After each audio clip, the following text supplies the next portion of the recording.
Count your blessings, ladies and gentlemen, because this is Brian Pillman Jr., and you're listening to the most influential podcast. You're listening to the Pro Wrestling Proverbs.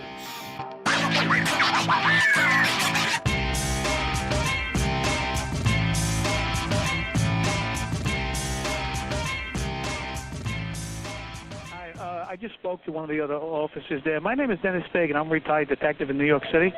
I run the security for World Wrestling, and one of our wrestlers that lives down there is missing, and he told me to say we need a welfare check done. Okay, what's the address? 130 Green Meadow Lane. The zip code is 30215. All right, Dennis, what's your last name? Fagan, F-A-G-A-N. And what's his name? Chris Benoit. It's spelled B-E-N-O-I-T. Okay, and he's a wrestler? Yes, what happened, he's a very religious gentleman, and yesterday he was supposed to show up at a pay-per-view and never got on the plane, never showed up. They've tried to reach his wife, Nancy. She doesn't answer. They tried to call his house. It's out of character for him. So at 3 o'clock this morning, there was a message left for one of the other wrestlers, and basically it says, the dogs are in the backyard, the back door is open, goodbye. And that was it. Dogs in the yard?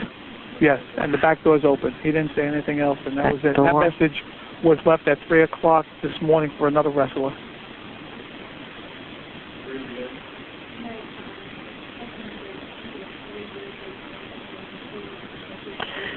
Okay, and that's 130 Green Meadow Lane. Yes. Okay, and what's the phone number for you? My cell is 646-739-1992. Okay, what does he look like? Chris is about 6'1", very muscular, very stocky, has a very wide neck, looks like a wrestler. Okay. White male, black male? Yes, male white. White male. Okay. He's got short black hair.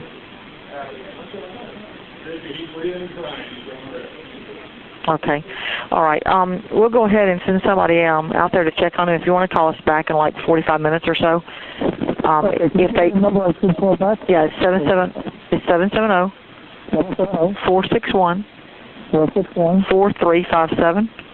4357. Yeah, and if he's there, we'll tell him to give you a call. But if you want to call back and check to see if if anybody was there or anything, just call us back in about 30, 45 minutes. Or just tell them? Anybody can talk to you. It doesn't matter. Great. They're going to ask you for the address again, but that's about it. Okay. Okay. All right. Thank you very much. Bye. Bye. Welcome everybody to the complete tragedy of Chris Benoit. Logan, are you ready for this? Yeah. Pretty excited. Like we talked about for the past couple weeks now, this is something I've worked on. I've had an idea pop up randomly in my head at like 11 p.m. at night, and I typed up the rough draft roughly in 5 hours that night. Didn't get to bed till about 4 or 5 a.m., but that's all right. After many weeks later, I have a final version of this that I enjoy, and I hope that you enjoy as well. So this is the complete tragedy of Chris Benoit, written by me, Anthony Murphy, with excerpts from Chris and Nancy, The True Story of the Benoit Murder-Suicide, and Pro Wrestling's Cocktail of Death by Irvin Muchnick. Now that is a title. Yeah, it is. The Cocktail of Death. We're going to start with part 1, the Chris and Nancy Benoit story. Over a 3-day period in the summer of 2007, Chris Benoit almost destroyed the business he loved more than anything else. He murdered his wife Nancy, also known as Woman in the professional wrestling world, and his son Daniel. Ever since, wrestling fans have had trouble moving on and accepting what happened that weekend, with nonsensical conspiracy theories and outright denial of events.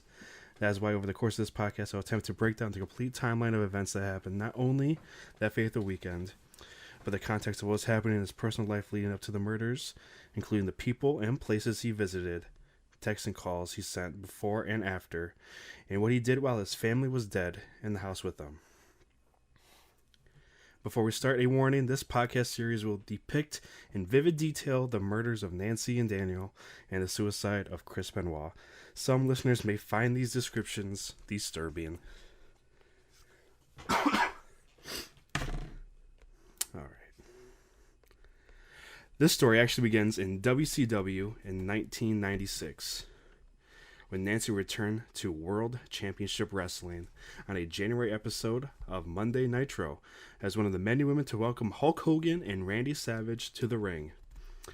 A few weeks later, she would turn on Savage during his match with Chris and join him alongside his partners Ric Flair, Arn Anderson, and Brian Pillman in this new iteration of the Four Horsemen.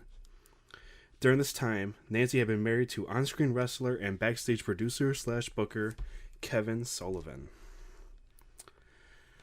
After joining the Four Horsemen, Nancy would become Benoit's valet, having instant and on-screen chemistry together. Kevin would book his own wife to have an affair on him with Chris Benoit. Of course, back in this day and age where kayfabe, the portrayal of staged events within the industry as real or true, was still a thing that wrestlers took seriously, so Kevin wanted them to make the story look as real as possible. So he made Chris and Nancy spend time together off-air and in the public eye, where they were seen holding hands, checking in to, and sharing the same hotel room. Over the course of several months in early 1997, during the storyline, Nancy and Chris's affair would turn very real very quickly. This storyline would culminate in a match between Chris and Kevin at WCW's pay-per-view event, Bash at the Beach, with Sullivan's career on the line. Chris won the match, and Kevin retired from wrestling and moved into a management role backstage full-time. And shortly after this match, Nancy would leave and divorce Kevin and move in with Chris. Kevin Sullivan booked his own divorce. That's such a, like, I've heard that, like, so many times, like, researching this. I just had to throw that in there. Like, that phrase. It's just too funny. Poor guy. That's the best thing he's known for in booking, too. I know. Like, he's not even that popular of a booker either. Nancy and Chris would marry in 2000. Also, since you are a residential historian here, pipe in if I get any dates wrong or so far. Oh, okay. Nancy and Chris would marry in 2000. In the first years of the marriage, still employed by the Atlanta-based WCW, they had settled into Peachtree City, Georgia. Wrestlers from the South generally like to live closer to the center of the metropolitan Atlanta area. Outsiders like Benoit from Canada, Johnny Grunge from New Jersey, William Regal from Britain, and Fit Finlay from Ireland favored cities like Peachtree. It was another rim away from the nearest suburbs and somewhat more sanitized, even sensory deprived. WCW ring announcer Dave Penzer and TV cameraman Darwin Knort also lived there. The rest of the people formed a regular social circle, hanging out together at places like the Ginza Japanese Steakhouse. Their wives especially bonded, swapping insecure gossip about what their husbands were up to on the road. But eventually the Benoits withdrew from the group.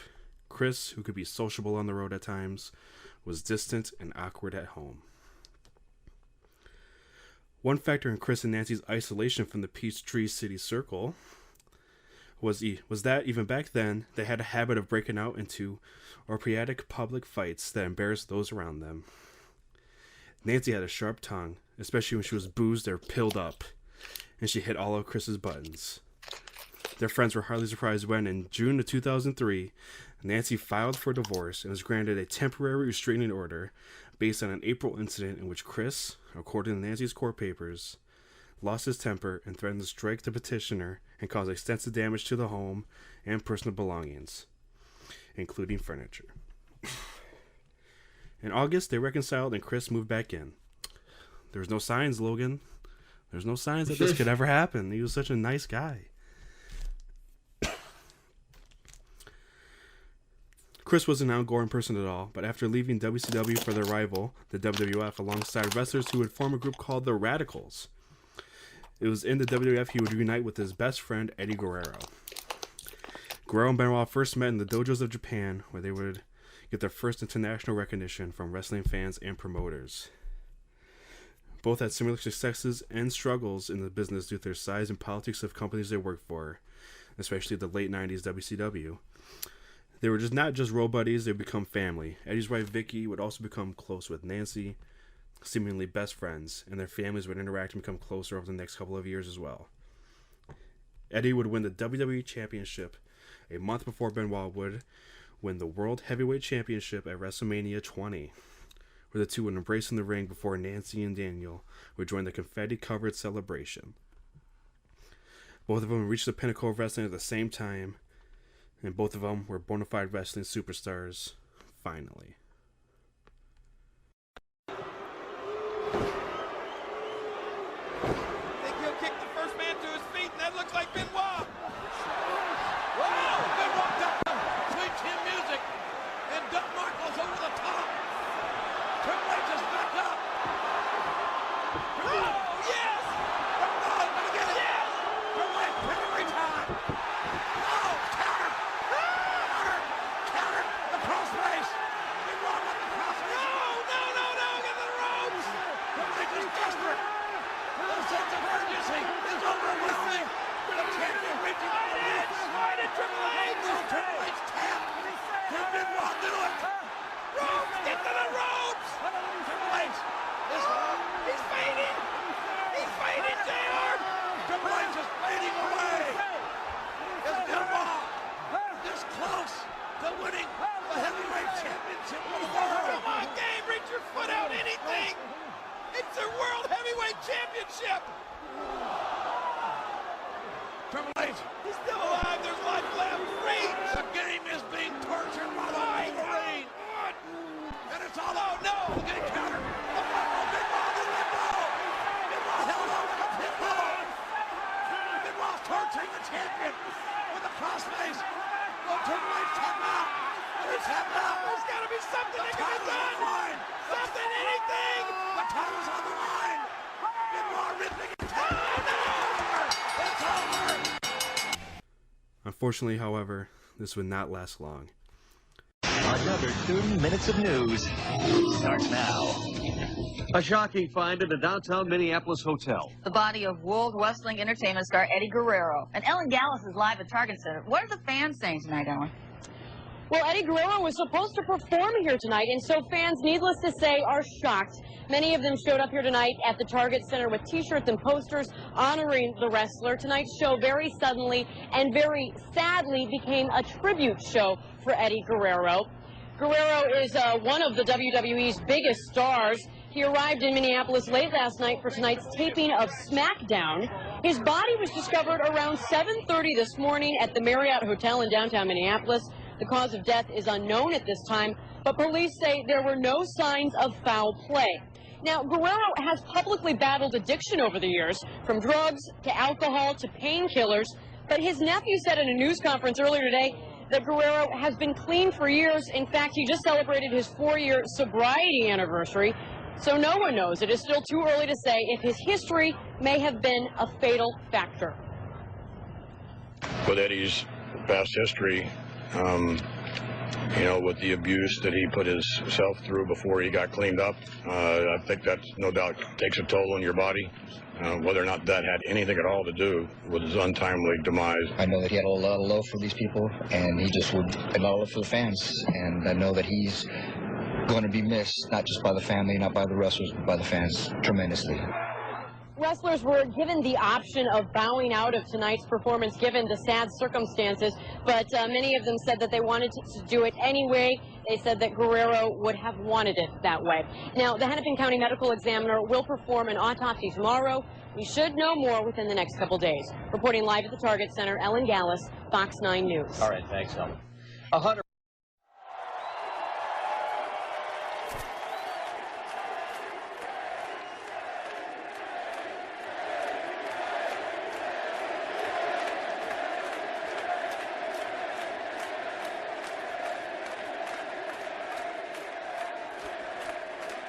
Eddie Guerrero has passed away. Eddie was in the prime of his life, 38 years old, in the prime of his career. So tonight, we celebrate the life of Eddie Guerrero.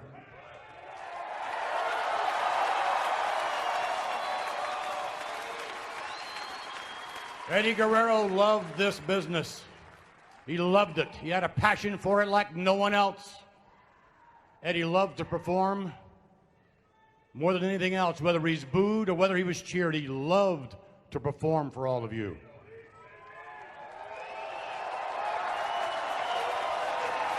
Eddie's goal every night was to steal the show. So tonight, there's no doubt in anyone's mind that Eddie would want the show to go on, and so it shall. Tonight, as we pay tribute to the memory of Eddie Guerrero.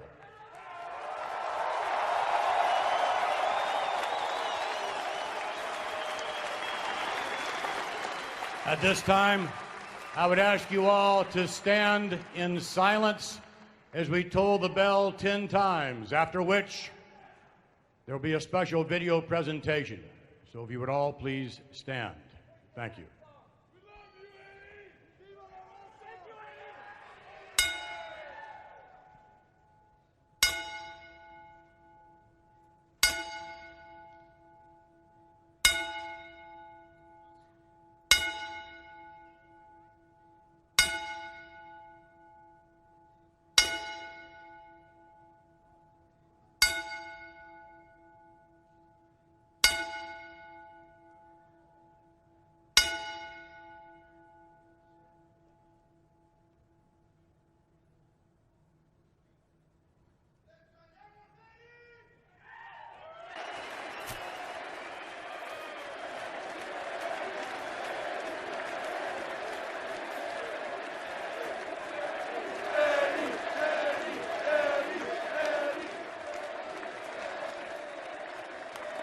Viva la Rasta!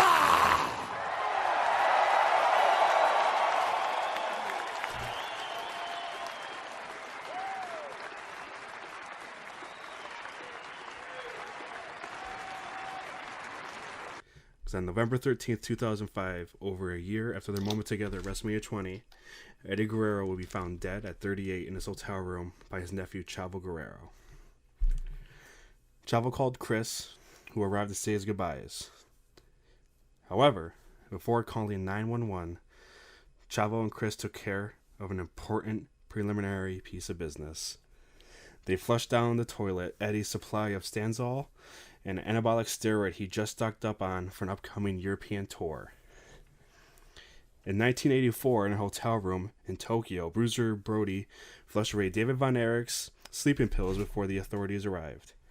Ever since, concealing the drugs near a dead wrestler was a standard operating procedure for colleagues interested in protecting the business.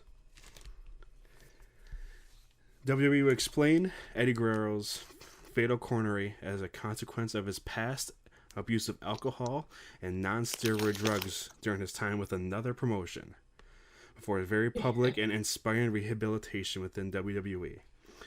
The grim truth, however, was Eddie was only clean in a wrestler's vernacular. In a televised tribute to Eddie, Chris could barely speak through his tears and wails. Eddie Guerrero is my best friend, and I'm sure there's a lot of people that he knew that would be able to say the same thing about him. He was such a beautiful person, such a kind-hearted person. I couldn't find the words. Words couldn't describe what kind of a human being Eddie truly was. I've known Eddie for just about 15 years and spent a good portion of them 15 years with him on the road. We've laughed together, cried together, fought each other. We've been up and down each and every mountain, each and every highway. And Eddie always led by example. He was the one friend that I had that I could go to and pour my heart out to if I was going through something, if I had a personal issue or a personal problem. he was the one guy that I could call and talk to and know that he would understand, and he would talk me out of it, you know, because of all the experiences that he'd been through. I believe in leading by example, and Eddie always led by example through his life, through the obstacles that he went through and conquered and became a better person. And he'd often use that as an example. A lot of times we'd travel on the road together. So on the road, it's so chaotic, and so, I mean, from the time we got up in the morning, we'd be 2 hours behind schedule. But it's funny because we'd pull up to a gym, and we'd find ourselves sitting outside the gym for up to an hour and a half, just talking. We'd just sit there, sit in the car, talking about life, talking about the past, present, future. We just talk about life.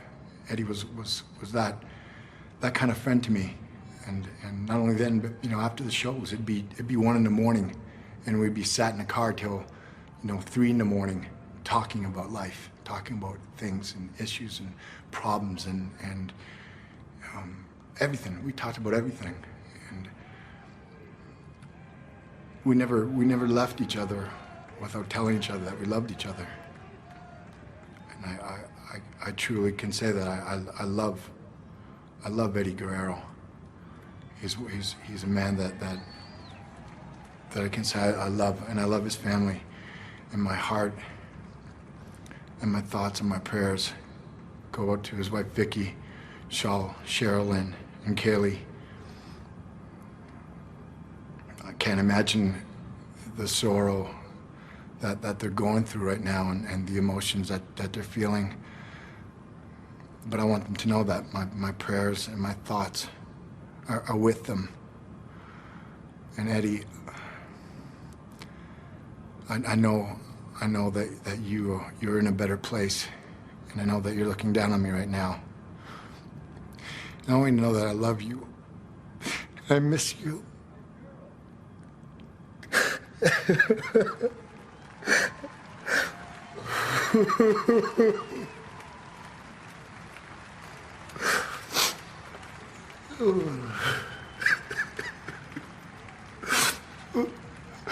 Eddie, you made such a great impression on my life, and I want to thank you for everything you've ever given me.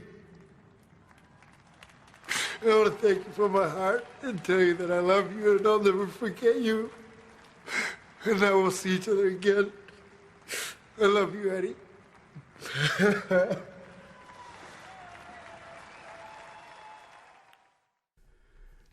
Eddie wasn't the only wrestler to die close to Chris, who had to watch his mentors, friends, and co-workers go into an early grave, one by one. Johnny Grunge also passed away soon after.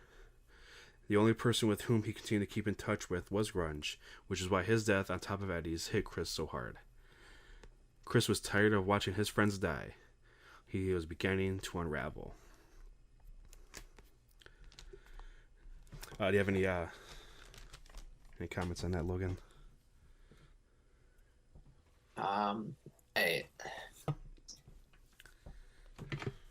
Going back to the Guerrero, the steroids. This wasn't necessarily a surprise, especially around this time. Just if you go and look at how large he was when he won the heavyweight title from Brock, and then jump, probably say 18 months later, and it looks like a completely different person. But he also, it looks like he's aged 10, 20 years in his face to me in this time. Yeah.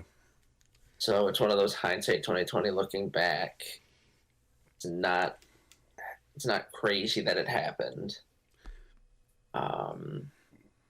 I just remember watching his final match with Mr. Kennedy. Yep. How swole he looked. Yeah. It just obviously it's a hindsight big thing. Yeah. But he was big, and then it was odd. You could tell he got gassed early, and yeah. No, and then we talked about it on the last one. I find it odd how, I don't want to say like Chavo uses that story for money. Like, oh, I found him in the hotel room. But it seems like now that's like it's like the bread and butter. Like, oh, when what was it like when you had to find your uncle? And he just goes into it, and it's like, yeah, every interview. He's almost immune. Yeah. It is sad. All right. In the summer of 2006, Holly Schrepfer, that's a name you'll have to write down to remember, was driving home when she saw a disheveled and upset woman walking along Corders Road. The woman was her new next-door neighbor, Nancy Benoit, whom Holly had not yet properly met. Holly asked Nancy if she was okay. The answer was no, not exactly. She had just had a fight with her husband, who threw her against the wall, and she was afraid to go back inside. But I thought the weekend that all this happened, that was the first time that Chris showed any real aggression to Nancy. Right. That's what they say. I'd let him babysit my kids. I forget who said. I think Chris Jericho said that. I mean, his kid, sure. He didn't say his wife. Yeah, you got me there. She just had a fight with her husband, who threw her against the wall, and she was afraid to go back inside. Holly drove Nancy to a hotel near the Atlanta airport, where she spent a couple of nights before things at home cooled off. And Nancy would once again return home to Chris after another domestic incident. And that was a side note on that, because I don't think I put it in here. If I did, no. You just have to hear it twice. There's also times described in his book, in Irvin Muchner's book, where Chris would be so controlling of her that when he would leave to go to a show for a couple days, 3-4 days, whatever their tour was, that he would hide their car, her Escalade or whatever. I think it was an Escalade. That's and he'd hide it in the airport parking lot. And Jesus. Holly and Nancy would spend hours driving around trying to find it. So yeah, very, very controlling. I know I get into it. I know I speak about it a little bit later. He'd also text her or call her when he's on his way home, and would demand certain things be made for dinner. And if it didn't happen, a fight broke out, type deal. So. In a lot of interviews after their deaths, friends and coworkers were constantly saying the same thing. Chris is the last person I suspect. No one saw this coming. But here have been recorded instances where Nancy feared enough for her safety to leave the house. Again, just reiterating what we just said. No one saw this coming, apparently. I feel like, Logan, if you were doing this to your wife, I feel like I would know. I'm just saying. Yeah, I find it crazy, and kind of the dynamics of two wrestling couples.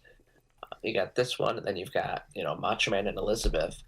Whenever you talk about Macho Man and Elizabeth, that's all you hear about pretty much is the bad. I don't think I could tell you one real life, Macho Man and Liz story that's good. Most of it's that's not scripted and faked. Yeah. He locked her in the broom closet because he had a long match. Kept her in a hotel room. But then this Benoit and Nancy, I mean, most of the things you read about it, or most of the things that people say, like you said, they were right as rain. This came out of the blue. Yeah. I wonder what made him snap that day. I think we'll get to it.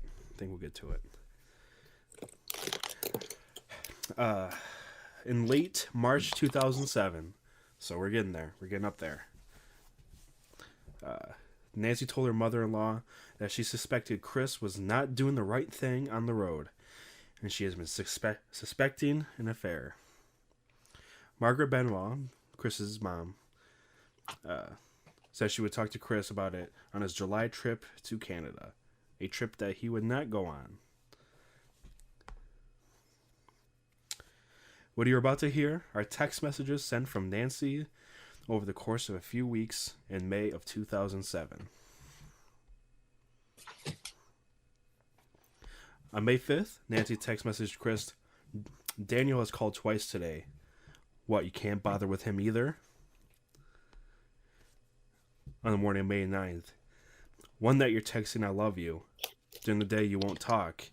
Get off the crap you're on. It's making you passive aggressive, and I don't need the abuse."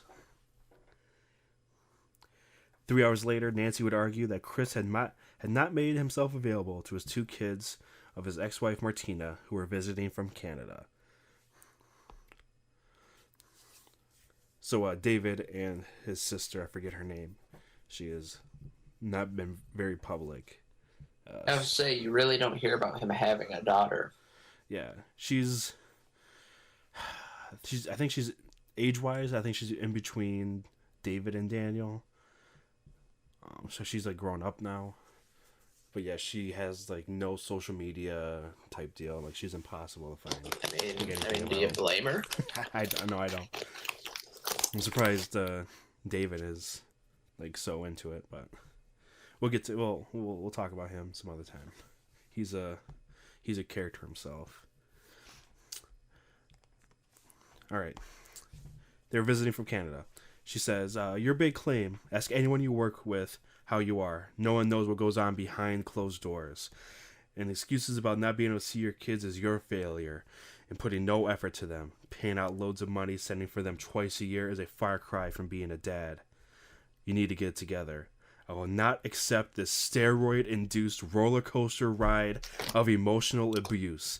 Ignoring the problem and running away isn't going to help you face it. You need professional help, and only if you're fully honest about all of it." "You don't get it. I do not accept your emotional and verbal abuse. You won't talk to me, you're going to have to put more effort into it than this."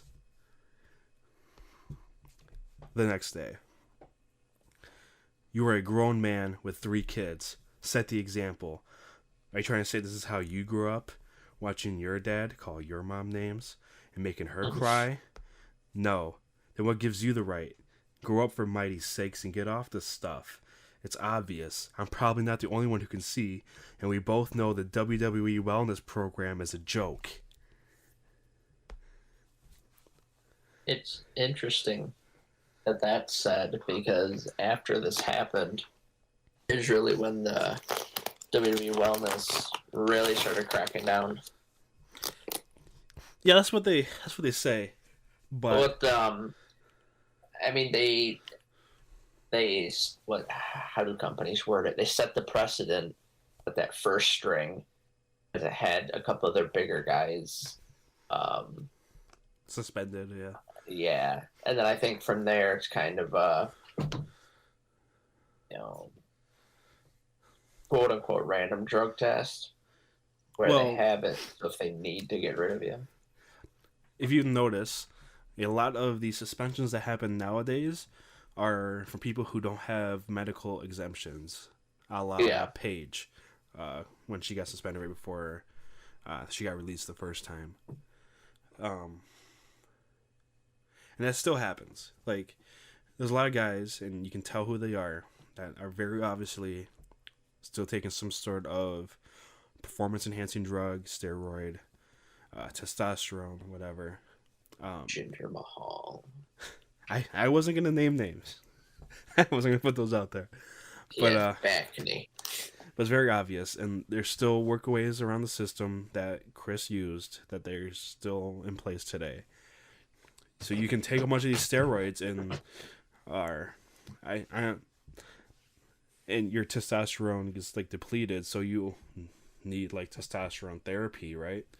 So you get a medical exemption. So now you're sitting here fucking pumping yourself with testosterone.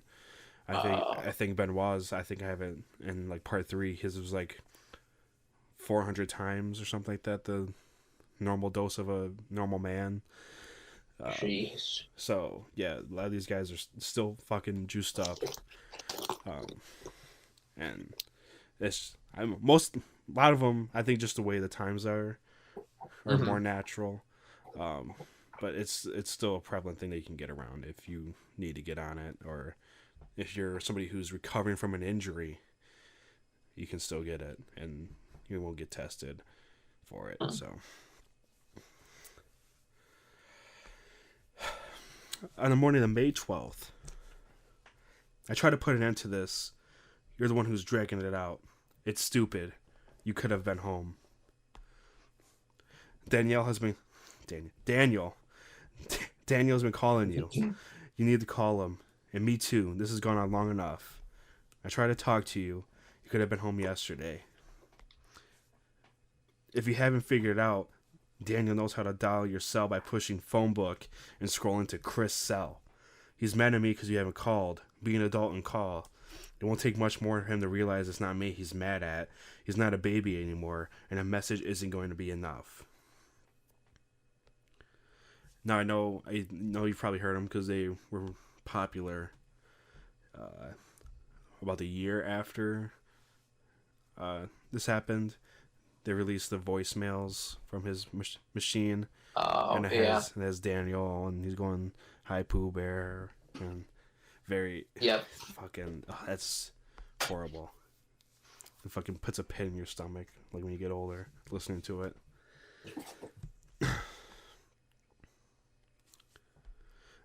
Hi, honey. Hi, Dan. Sorry, missed you. I'll turn the cell phone. Love you. Bye. Phone messages from pro wrestler Chris Benoit to his wife and son in the days leading up to their murder-suicide. The messages from Benoit himself, family members, and friends give new insight to what happened before and after the wrestling star killed his wife and young son and then himself in their Fayette County home last June. Channel 2's Tom Regan has been reviewing those phone messages, which until now have not been released to the public. He joins us from the newsroom with what he found. Tom? You know, Javita, months ago we filed a Freedom of Information request for these phone messages. It's taken this long to get them, but we finally did. They convey the uncertainty and concern of friends and relatives and the voice of the wrestler himself. Hi, honey. Hi, Dan. Sorry, missed you. I'll turn the cell phone. Love you. Bye. The endearing message from a father to his wife and son. One of many telephone messages, some disturbing, that investigators found in Chris Benoit's Fayette County home following the murder-suicide last June. Hey, Chris, it's Ann from the office. Just trying to get in touch with you. It is Sunday evening, I think about 7 o'clock, so we're hoping everything is okay. So if you can call me on my cell phone. One message came from Benoit's 7-year-old son, Daniel, apparently directed to his father, but it's not clear when the message was left. Hi, Pooh Bear. We'll be back soon, okay? We'll just be there, okay? Hey, Pooh Bear. Hey, Pooh Bear. Love you. Since there was no suicide note, we may never know why the wrestling star murdered his family. It happened over a weekend last June when Benoit was supposed to be out of town for a wrestling match. On Sunday night, a concerned colleague calls. Hey, Chris, it's Ann from the office. Just trying to reach out to you. Give us a call when you have a chance. The next day, another worrisome call from a friend or relative. Hi, Nancy. It's Marnie in Canada. Just phoning to see if everything's okay, because we've heard terrible reports on the radio, so just calling to confirm. So hopefully we can talk to you soon. Bye. Well, Nancy Benoit's father also left a message after learning of the killings, pleading for any police officers in the house to call him. Her family intends to sue the WWE for responsibility in the wrestler's actions. Benoit's father claims his rampage was a result of brain damage in the ring. Live from the newsroom, Tom Regan, Channel 2 Action News. May 22nd, ex-wife and in-law problems. The German Christmas ornament would not have bothered me had Martina not kept asking about it, especially when she kept asking about it on my birthday. She tried to ignore me on Mother's Day. I called back twice. So when your parents do come, I'll confront your mom. She has put me in the middle this time. I'll handle it. 10 years now, haven't been here, and now still can't come when the kids are together. My folks are coming just for the kids' summer holiday. Effort, second on my list to help. Well, you asked when I had the big surgery 2 years ago. It's enough already. No more excuses. Just be real. We should be asking a pro wrestler to be real. That's against their nature. Right? She should know that. She was in the business longer than he was. Just be fake. On May 26th, Nancy seemed to be mocking Chris's complaint that his hard work was not appreciated by his dependents. Money orders every month can't give hugs. You should keep working. Wouldn't want the ex to miss another 4 weeks paid while you send for your annual I'm a great father summer holiday. What's someone that I don't really hear, you don't hear too much about in all these books and everything, is, Chris's ex. Martina, yeah. She's kind of dropped from most narratives. Yeah, after this, it was mostly Nancy's sister. I forget her name. She's an awesome lady though, and Chris's dad. I think Mike is his name. They're the ones that were more public and trying to get justice. I know Nancy's sister tried suing a bunch of people on behalf of Nancy and Daniel's estate. Chris's dad was trying to save his son's reputation and image. Mm-hmm. He was partnering up with the CTE people, and we'll get all into that later. But yeah, Martina just stood back and raised her 2 kids that she still had, and tried to make it work. So good on her. I don't know. I wouldn't know what I'd do if in that situation. So what's 60,000 times 10? 600,000. Boy, I feel sorry for you. All that money, time, and effort, and still no thank you. No thanks for the trips every year. Twice, 3 times at least a year. I wonder, does anyone really know when they go to bed at night, or eat a meal, or wear the clothes they put on, how tired you are at the end of the week, or how very, very hard it is to work for 600,000? Nope. It's much easier to have it handed to you with 4 weeks paid holiday. You have no idea what you've lost. No need to worry. I'll make sure your sacrifices are well known. In another text later that day, Nancy zeroed in on the apparent heart of the matter. Chris's refusal to change the beneficiaries on an old $250,000 life insurance policy, which still listed as beneficiaries Martina and their children. Oh. If you wanted your ex-wife to have your retirement fund, you would have given it to her 10 years ago at the divorce. If you wanted to have more, you wouldn't have tried to hide your money. Now it's the point. We are married. I come first.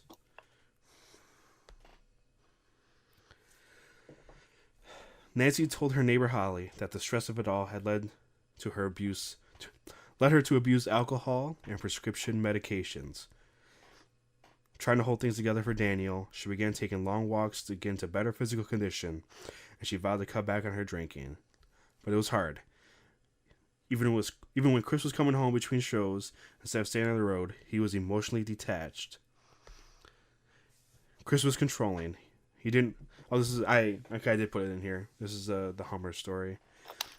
Chris was controlling. He didn't want his wife to have friends or a means of transportation. After one fight, Chris hit her Hummer. Holly had to drive Nancy around the airport parking facilities until they found it. Chris would also try to micromanage her from the road. For example, he would call home and tell her exactly what to cook for dinner that night. In March 2007, while Chris's son David and daughter Megan were visiting from Canada for a week, Megan's her name, Chris and Nancy fought loudly on several occasions. At least once, Nancy pushed and hit Chris. Nancy was furious that, among other things, Chris had made no preparations or plans for time with his older children. After that fight, David left the house with Chris and they had dinner out. At other times, David took little Daniel upstairs to shield him from what was going on. Of doing what? Just sitting there thinking. I thought about it every day. You know, why couldn't even leave a note, or could have called me, bro. I would have flew down. You know, I've seen them get into little arguments before. But, you know, I've just, let's go. You know, cool down and let's go to Chili's or something. Yeah. Yeah. What was your relationship like with Daniel? It was incredible, man. I loved that guy. I loved him with all my heart. He was a great kid. You know, definitely did not deserve that, but, you know, he's in a better place now. He was your little brother, right? Yeah. Like, what, 7 years older than Yep. him? Yeah. Thank you for being so open.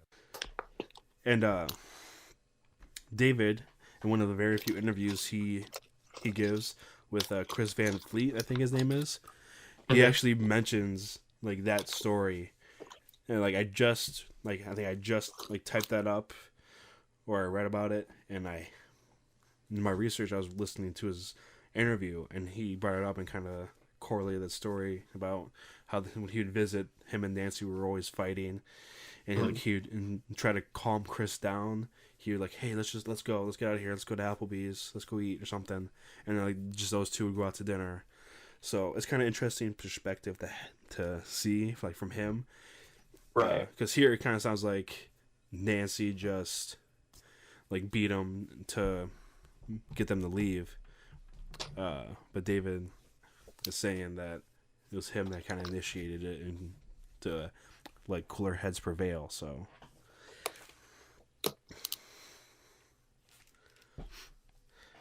finally, there were the drugs. Chris had abused steroids for decades, to the point where his own endocrine system had stopped producing its own normal supply of testosterone. This became the basis of a therapeutic use exemption under the WWE Wellness Program. With a doctor's prescription, he can continue to inject testosterone and other steroids under the guise of testosterone replacement therapy. Nancy may have been frustrated by his impaired sexual function, which limited his performance in the bedroom during his less and less frequent time at home. In general, Chris was concerned about what she termed Chris's bee stinging, or the heavy amounts of steroids he shot up. In the case of his painkillers and mood drugs, Nancy occasionally appropriated them for herself. In the case of the steroids, at least once in late January 2007, she threw out a stash. Chris was so angry about it that he left home for 2 weeks. On June 14th, Chris had a text exchange with fellow wrestler Gregory Hurricane Helms. Benoit would text, "How many men does it take to open a bottle of beer? None. It should already be open when the bitch brings it." He would go on to say, "How are women and toilet bowls similar? The hole in the middle isn't worth a shit." Helms would reply, "Or how is a woman's pussy like a warm toilet seat? They both feel nice, but you can't help but wonder who was there before you." So that's the kind of guy. That's the kind of relationship we got going on here, leading into June of 2007. I'm not seeing any issues. Minor things, you know, like who doesn't talk like that, you know? Who doesn't like push their wife into the wall and hide their car? Yeah. I mean, like who doesn't steal their husband's pain pills and abuses them with alcohol and fights with them over sex, money, and drugs, you know? Normal married things. I'm sure wrestling. I'm sure you and your wife have those same issues, right? Yeah. Yes. All the time. All the time. Just got done, right? Yep.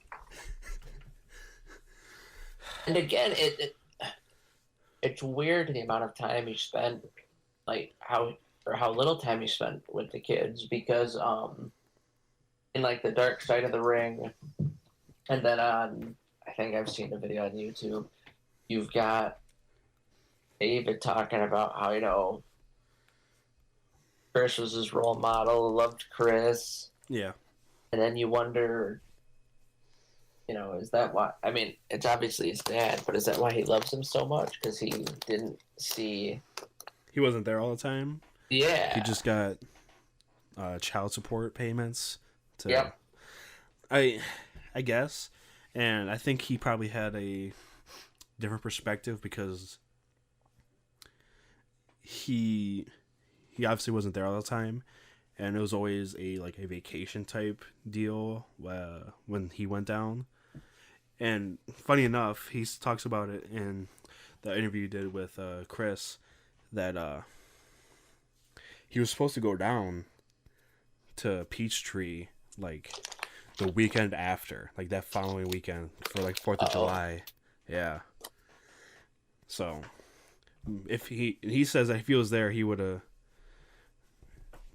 It wouldn't have happened. He would have done the let's go to Applebee's trick and cool down. So I don't know. Like, I know he.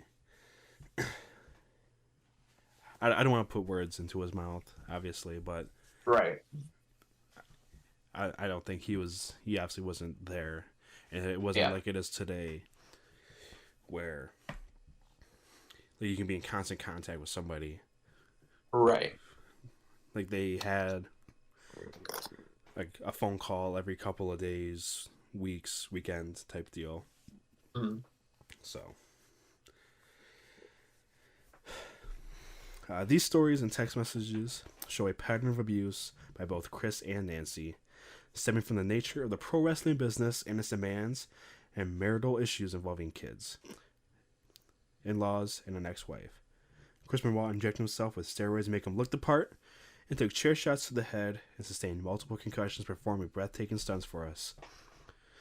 Before this, the WWE did nothing to help with these guys in regards to getting the performers off steroids. They might as well encouraged it with the wrestlers they promoted. Point proven in the infamous steroid trial of WWE owner Vince McMahon.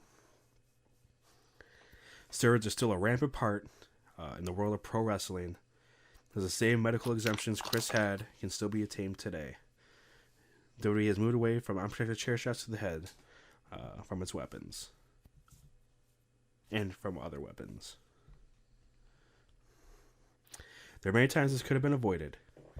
If Nancy would have gone through with the divorce, if somehow Eddie and Grudge didn't die young and so suddenly, maybe they could have helped. Chris had actually planned on retiring shortly after 2007, presumably when his contract with WWE was up. Him and Nancy were planning on opening the Chris Benoit Wrestling School. Shirts were actually made and are still kept in Nancy's sister's storage to this day. Who knows what kind of impact Benoit... imagine how much those shirts would go for right now. I always thought about that. Oh, so much. Like, if she wanted to sell those shirts, oh my... Mm-hmm. You know there's a market out there. Oh, yeah. Who knows what kind of impact Benoit would still have today in the world of wrestling. I like to imagine a world where he and Eddie are trainers at the WWE Performance Center in Orlando. Or maybe Chris is still competing on a limited schedule and is going to wrestle in the upcoming AEW Owen Hart Cup. But those dreams and wishes were never meant to be. Eddie's long-term drug abuse destined him for an early grave. And according to doctors who've examined Chris's body, he would not have lasted another year because of how enlarged his heart was before succumbing to an early death himself. Oh, wow. But at least then, it would have been just him. We still have Nancy and Daniel, and his name would be next to Eddie's as an all-time great, and his legacy preserved in the WWE Hall of Fame. On the next episode, we're going to explore the final days of Chris, Nancy, and Daniel, leading up to the tragedy, Chris's whereabouts, calls, and his final interactions before murdering his wife and son. So yeah, Logan, that wraps up part one here, and I know we reacted to it, Chris did not have much longer. Anyway. Right. Medical diagnosis from his autopsy, I was being generous and giving him a year. They had like 8 to 10 months. Wow. So he would have presumably been dead by mania. 24 anyway. So yep, his heart was about to explode. And that he kind of wished things would have went differently, because then, like I said, we still have Nancy and Daniel, and this is just he's just another statistic of wrestlers dying young to steroid abuse, concussions, right, stuff like that. But instead, his legacy that he worked for decades to perfect are gone now. And even Nancy's work is pretty much gone now. Yeah, because you can't honor her in any way without bringing up Chris. Right. Or at least provoke the thought of Chris in fans' brains. You can just stop right at WCW. Because she had an awesome career even before getting to WCW. Her and Kevin down in Florida as a demonic cult type character. Mm-hmm. So yeah. So those text messages, though, I've heard them before, but rereading them, these two were just not working together. No. Which again, even the Dark Side of the Ring kind of hints at it, but they make it seem like it was so rare. I mean, they paint them out to be like lovebirds. Yeah, and it's not like... Well, I think that's mostly because I think Chris Jericho was the producer on that, I think. Oh, yeah. Maybe Vicky Guerrero has something to do with it, because I remember they show the wedding pictures and stuff like Mm-hmm. that. But yeah, I was kind of disappointed with the Dark Side of the Ring. They didn't bring any of this stuff up. Yeah. Which I feel like it's an important part, because they're portraying it as this is something that randomly happened. Yep. One night and it went wrong, and obviously you can ask any law enforcement, any cop, this is just domestic abuse 101. The fact that she kept coming back. Yeah. Stockholm syndrome a little bit, But yeah, it sucks. But I think that's I'm gonna wrap it up here. That's about the time I expected to take up for this part 1. Like I said, on part 2, we're gonna deep dive into Chris's whereabouts, where he went, phone calls that was made from his house, some of the final interactions he had with people actually showing up to his house that Friday. Really? Yeah, just there's some small stuff that many people just don't know about. It's all public knowledge. It's out there in the police report. But yeah, so we're gonna get into that. So make sure you subscribe to the podcast feed on Spotify and Apple, so you'll get notified right when that drops, because you're not gonna want to miss part 2, the final days of Chris, Nancy, and Daniel.